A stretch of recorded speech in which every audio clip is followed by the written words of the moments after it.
P T I रहनुमा फवाद चौधरी लाहौर से गिरफ्तार। Pakistan Tehreek Insaf P T I के रहनुमा फवाद चौधरी को पुलिस ने लाहौर से गिरफ्तार कर लिया। पुलिस ने फवाद चौधरी को लाहौर के इलाके ठोकर न्याज बेग में उनकी रिहाइशगाह से गिरफ्तार किया। इस हवाले से पी टी आई रहनुमा फरख हबीब ने एक ट्वीट के जरिए 2 वीडियो शेयर की, जिसमें उनका दावा था कि फवाद चौधरी को इस गाड़ी में ले जाया गया। बाद इस्लामाबाद पुलिस ने फवाद चौधरी की गिरफ्तारी की तस्दीक करते हुए बताया कि उनके खिलाफ थाना कोहसार में सेक्रेटरी इलेक्शन कमीशन की दरख्वास्त पर मुकदमा दर्ज किया गया, जिसके मुताबिक फवाद चौधरी ने चीफ इलेक्शन कमिश्नर और मेंबरान को उनके फराज मनसबी से रोकने के लिए डराया और धमकाया भी। वाज़ेह रहे कि गुज़श्ता रोज फवाद चौधरी ने मीडिया से गुफ्तगू में इलेक्शन कमीशन को मुंशी करार दिया था और इलेक्शन कमीशन को धमकी दी थी ज्यादतियों का सिलसिला ना रुका तो उन्हें इससे अदा करना पड़ेगा। फवाद चौधरी का कहना था कि पुलिस को दावत देते हैं हम हैं तो इमरान खान को गिरफ्तार करें।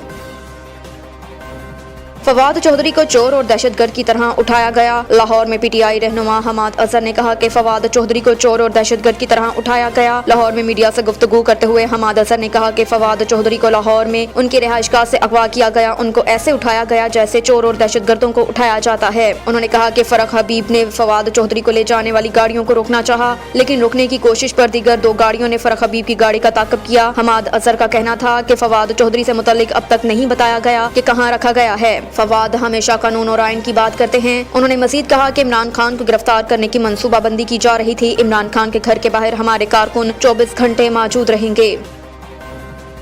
सरकारी मुलाजमीन की तनख्वाहों में कमी और वफाकी वज़रा की तादाद कम करने की तजवीज़। सरकारी मुलाजमीन की तनख्वाहें, वजारतों के अखराजात और वज़रा की तादाद कम करने की तजवीज़ सामने आई। कौमी कफ़ायत शारी कमेटी सरकारी मुलाजमीन की तनख्वाहों में 10% कमी और वफाकी वज़रा वज़राए ममलिकत और मशीरों की तादाद 78 से कम करके 30 करने की तजवीज़ के हवाले से आज अपनी सिफारिशात को हतमी शक्ल देगी। कौमी कफ़ायत शारी कमेटी की सिफारिशात पर अमल दरामद के लिए रिपोर्ट वज़ीर-ए-आज़म को भेजी जाएगी। याद रहे कि हुकूमत पाकिस्तान ने IMF को गैस महंगी करने और पेट्रोल मसनूआत पर लेवी खत्म करने के अलावा पाकिस्तानी रुपए की कदर को मसनूई तरीके से रोकने और बिजली की कीमत महंगी करने की यकीन दहानी करवाई है।